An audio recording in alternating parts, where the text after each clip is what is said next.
Hello, this is the Tradesight U.S. Stocks Futures Market Preview for Wednesday, the 24th of March, 2021. Hope you had a good trading. It wasn't very exciting, let's be honest. There wasn't much to it.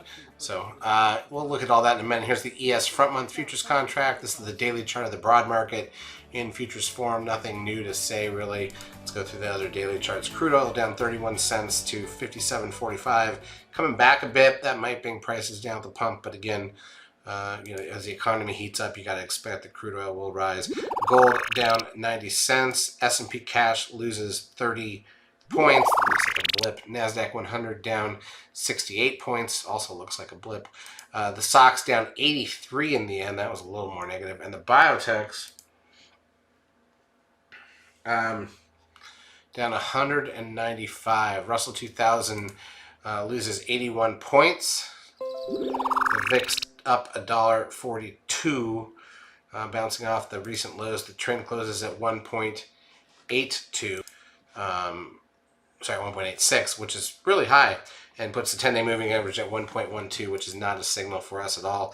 NASDAQ volume 5.6 billion. It looked really weak early in the morning in terms of volume, but came back late in the day a bit. Advanced decline ratio on the NASDAQ, negative 27.42. That's almost the worst in a year. That is not pretty in terms of market breadth. Advanced decline ratio in the New York negative 17.22. This suggests maybe we're going to get a more interesting day tomorrow. Hopefully we don't just gap down. That would ruin it. Google up $10.64, still holding that high range base after the gap up on earnings. Apple down 85 cents. Netflix up $11.98. Amazon up 26.63. Tesla down $7.84. Facebook down $2.91. Still a nice pace if it would break out, but we're still a ways away from that.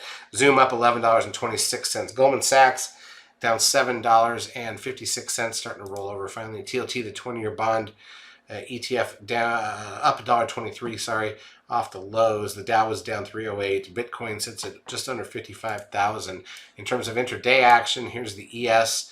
So again, it was really awful until the last hour, and that's what sucks is, you'd like to see a good move. It looks like there's big opportunities. We gapped down small, we filled it. We tried both ways a couple of times. Literally coming out of lunch, we're still sitting inside the opening 5-minute candle. That lasted for another 40 minutes, and then finally it broke. And that's just getting too late in the day to get much done, unfortunately. NASDAQ side not as weak. It actually gapped up and it filled the gap early. Dead flat all day and then sold off a little bit late. So unfortunately, it's just not the big tradable event that you'd like to see when you see things like, NASDAQ down, 68 points. Not that big a deal. All right, in terms of Wednesday, we've got some inflation numbers out of the UK overnight, some flash manufacturing and service PMI numbers out of Europe overnight. But here in the U.S., 8:30 a.m. Eastern Time tomorrow, durable goods orders. 9:45 flash manufacturing services PMI numbers here. 10:30 the weekly crude oil inventories numbers. And that's it. So we'll see what we get. Hopefully a little more action, not just in the last hour of the day, so we can get back to work. Charts as usual brought to you by eSignal. If you've not yet taken a trial of our services, feel free to do so. We will help you out for a couple weeks. Have a great trading Wednesday.